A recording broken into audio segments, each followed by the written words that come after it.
औज़ुबिल्लाहि मिनश्शैतानिर्रजीम बिस्मिल्लाहिर्रहमानिर्रहीम अस्सलामु अलैकुम वरहमतुल्लाहि वबरकातुहू। नज़र बद ईवल आई अगर दो मोहब्बत करने वाले इंसानों पर लग जाए तो उनमें नफरतें पैदा हो जाती हैं। शदीद मोहब्बत होने के बावजूद दूरियां पैदा हो जाती हैं। नज़र बद अगर बच्चों को लग जाए तो बच्चे बीमार भी पड़ सकते हैं, उनकी स्टडी भी मुतासिर हो सकती है। नज़र बद इंसान को बीमार भी कर सकती है और नज़र बद एक ऐसी चीज़ है जो हंसते बसते घरों में आग लगा देती है। नजर बद घर पर लग जाए तो घर वीरान होने लगते हैं। नजर बद अगर चलते हुए बिजनेस पे लग जाए तो बिजनेस इंक्रीज होने के बजाय डिक्रीज होने लगता है। नजर बद अगर किसी की इनकम पे लग जाए, तरक्की पे लग जाए तो उसको नुकसान होना शुरू हो जाता है। तरह तरह के नुकसानात नजर बद की वजह से हो जाया करते हैं और इस दुनिया में ऐसे बेशुमार लोग हैं जो ईवल आई की वजह से, नजर बद की वजह से मुतासिर हो चुके हैं।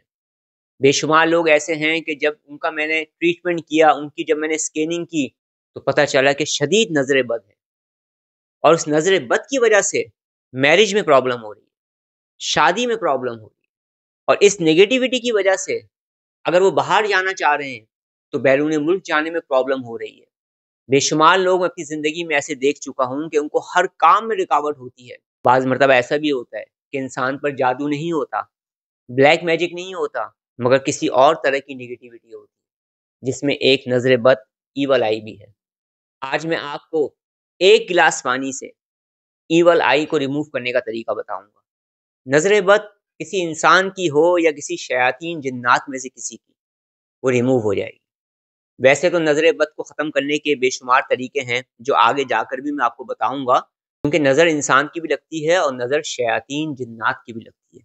तो मैं नजर बद को उतारने के, नजर बद की काट के लिए, नजर बद को रिमूव करने के लिए, ईवल आई को रिमूव करने के और भी तरीके आपको बताऊंगा। आज बहुत आसान और इंतहाई पावरफुल और बहुत पुरतासीर अमल आपको बता रहा हूँ जो सिर्फ एक गिलास पानी के जरिए ये नेगेटिविटी आपकी लाइफ से चली जाएगी। और जब नजर बद के असरात आपकी लाइफ पर से ख़त्म होंगे या उस इंसान पर से ख़त्म होंगे जिसको ये मुतासिर कर रही है, तो उसकी ज़िंदगी में जो जो प्रॉब्लम्स इस नेगेटिविटी की वजह से पैदा हो रही है वो दूर हो जाएगी। तरीके इलाज ये है कि आपने एक शीशे का गिलास लेना है, उसे या तो आप अपने सामने रख लीजिए या फिर आप उसे अपने हाथ में पकड़ लीजिए, जैसे आपको बेहतर लगे। सबसे पहले आपने दुरूद पाक पढ़ना है और इस अमल में अव्वल आखिर आपने दुरूद पाक पढ़ना है। अमल बताने से पहले मैं आपसे ये अर्ज कर दूं कि इस अमल को शुरू करने से पहले आपने सदका भी देना है।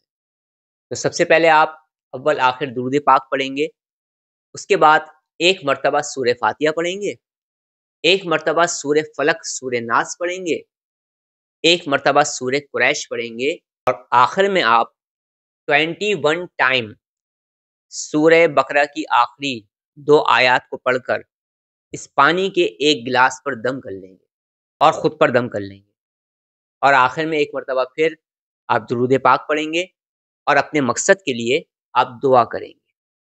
उसके बाद इस एक गिलास पानी के आपने 2 हिस्से कर लेने। आधा पानी आप किसी बोतल में डाल दीजिए ताकि उससे आप दिन में 3 से 4 मरतबा इस पानी को पी सकें और आधा पानी आप किसी स्प्रे वाली बोतल में डाल दीजिए, क्योंकि इस पानी का स्प्रे आपने करना है। इस पानी का स्प्रे अपने चेहरे पर आपने करना है, अपने सर पर आपने करना है, अपने सर के पिछले हिस्से पर, बैक पर आपने करना है और अपने शोल्डर्स पर आपने करना है और कम से कम दिन में 3 से 4 मरतबा ये स्प्रे आप करेंगे। ये अमल 21 डेज का है। इस अमल से ना सिर्फ ये कि ईवल आई रिमूव होगी, बल्कि अगर आपके साथ किसी भी तरह के मनफी या negative raises, negative energies, negative powers के कुछ नेगेटिव असरात अगर आपकी ज़िंदगी में दाखिल हैं तो वो भी रिमूव हो जाएंगे। यानी इस एक अमल से बेशुमार फ़ायदे आपको मिलेंगे। अल्लाह रब्बुल इज़्ज़त हम सबको हर तरह के मनफी और शैतानी असरात से महफूज फरमाए। अल्लाह रब्बुल इज़्ज़त हमें नज़र बस से महफूज फरमाए, आमीन। आज जो अमल बताया है इस पर अमल करें, फ़ायदा उठाएं। मुझे अपनी दुआओं में याद रखें। अस्सलामु अलैकुम वरहमतुल्लाहि वबरकातुहू।